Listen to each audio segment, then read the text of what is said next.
Hey everybody. So I'm going to play a video from another channel. The channel is called Follow the White Rabbit. And this video is from 2014 that this person, and this channel also has had to constantly make new channels. So I've subscribed to all their other channels too. But anyway, this is the scenario for the future of technology and international development by the Rockefeller Foundation. Let's watch and see what they say. Actually, you can download the PDF of the Rockefeller Foundation scenario of future technology and international development. You can actually look at the whole thing yourself. But I'm going to play you this video because this is in 2014, and just listen. It's really interesting.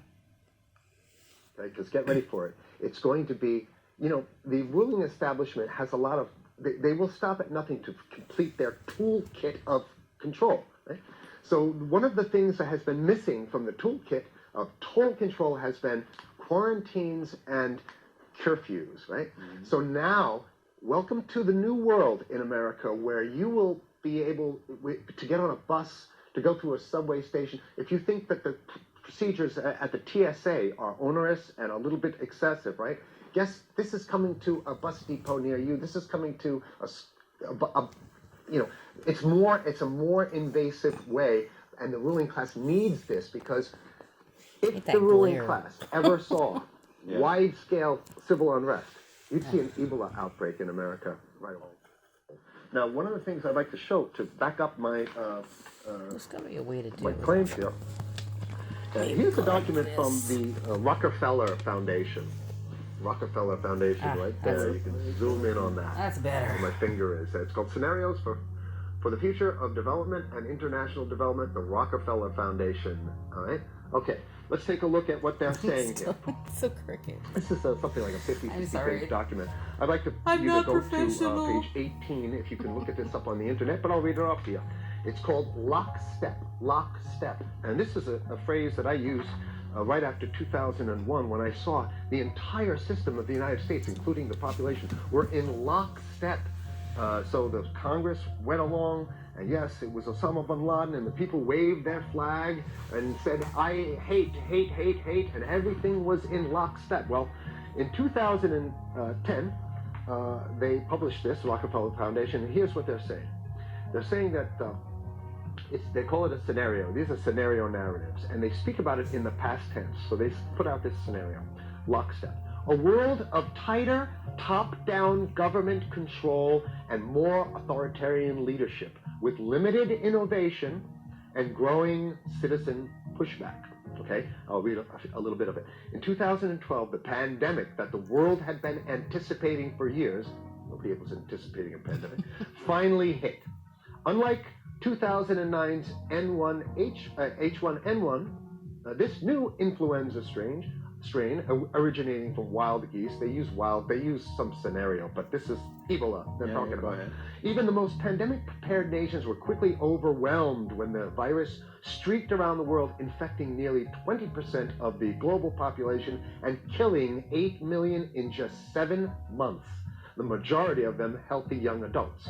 The pandemic also had a deadly effect on economies. You can see the agenda, just naked, raw, naked control agenda written down, and it's anybody's guess how this becomes effectuated in real life. So whether this is written specifically as marching orders or whether people take it upon themselves in the intelligence networks to say, okay, well, this has been produced, so this is the plan here. But these narratives have to be written in advance because the intelligence agencies don't know how to do these narratives. They need help.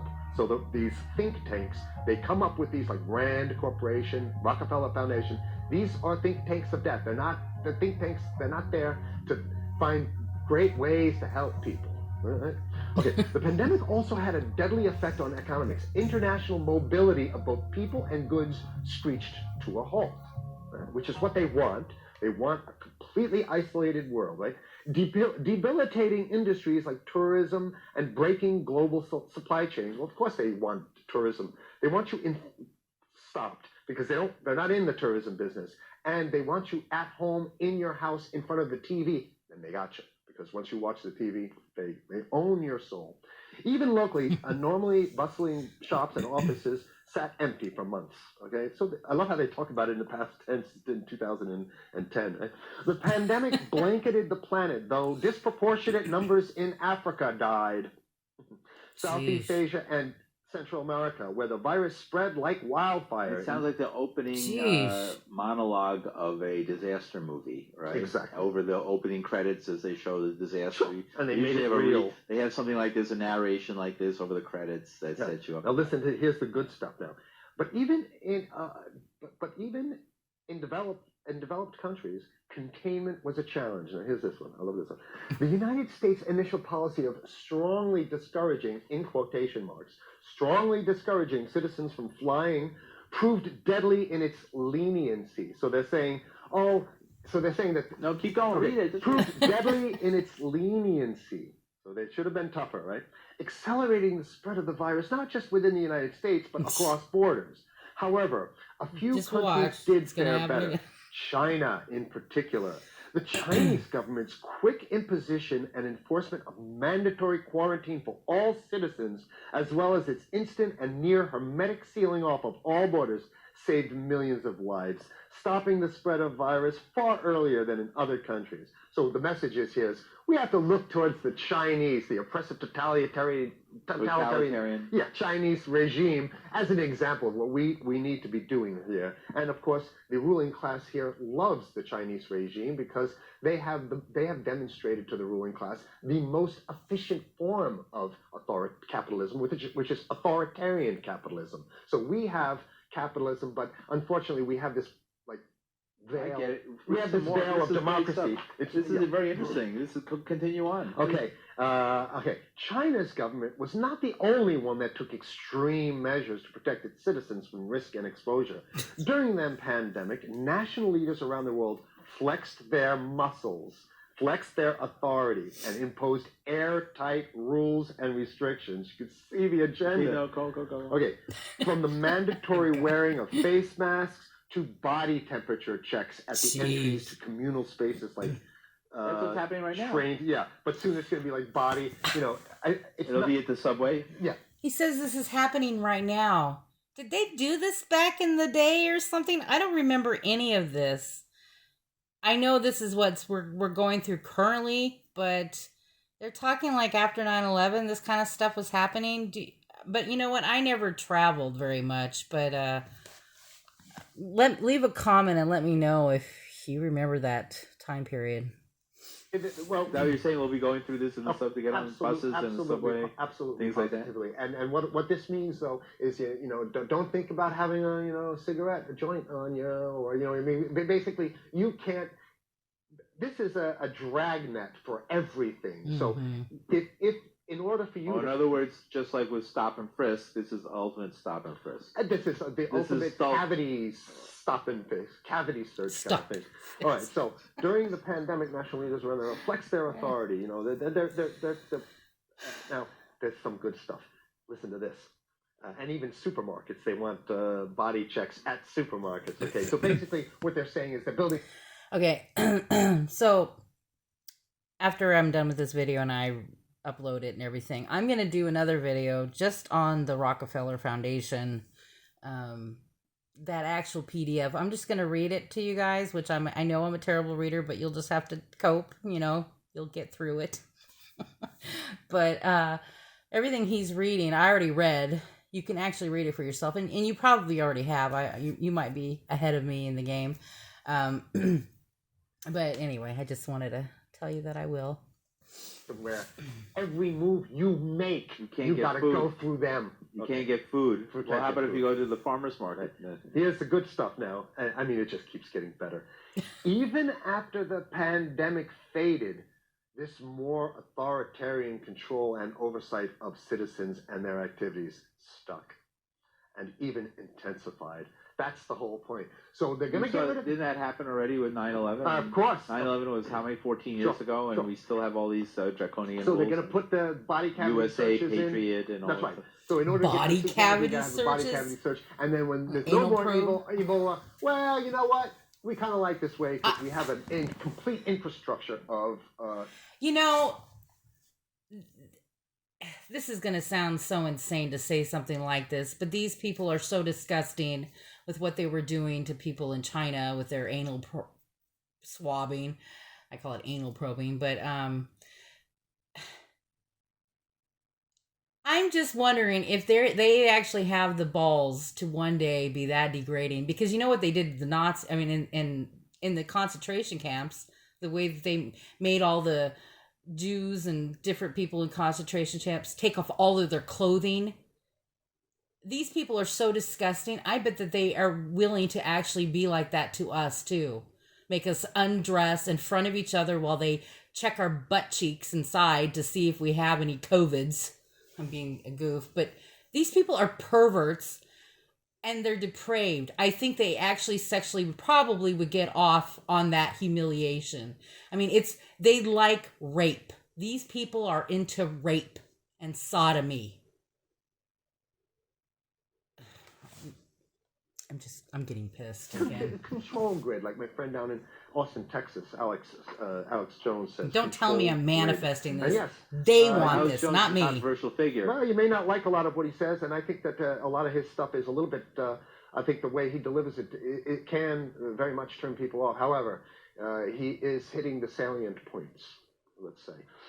Now, even after the pandemic, in order to protect themselves from the spread of increasingly global problems, from pandemics and national terrorism to environmental crisis and rising poverty, leaders around the world took a firmer grip on power. Well, what the hell would rising poverty have anything to do with imposing probably looting, strict citizen controls with face masks? So they're very sloppy stuff here. At first, the notion of a more he doesn't get what they're trying. I think what they would be thinking is, I mean, you know, they're causing the problem, but because of poverty and people's destitute and starvation, people will be breaking into homes, breaking into stores, looting, robbing. Crime will be on the uprise because of destitute. I mean, it makes sense. World gained wide acceptance and approval. I'm sorry, nobody likes this stuff. So they're just saying it. No, I have to provide analysis. We only have 5 minutes left, so that's. Oh my God! Okay, citizens willingly gave up some of their sovereignty and their privacy to more paternalistic states in exchange for greater safety and stability. I mean, that's just a complete naked contradiction to the famous saying that if you think you're going to give up a little bit of your security, I mean, if you're going to give up your freedom for security, you're going to get neither. That's the long-standing thing. And here, what they're doing is they're not even ashamed or embarrassed to absolutely say the exact opposite. They say, yes, we all want to give up our privacy and sovereignty for more stability and security. Agenda 21. So you don't get that. When you give it up like that, you get the shaft. That's it. Okay. We have the National Security Memorandum of December 10th, 1974. This is Henry Kissinger's brainchild. The National Security Memorandum number. I was born the year after that. Look that up on your internet. I'll summarize it. He says that there's too many people, we got to get rid of the population. So to answer your question. Oh, from earlier. Yeah, he says, he used the word depopulation, which is different. Depopulation means killing people that already exist, and it's to get the minerals. I guess the main thing to finish off this show is this, that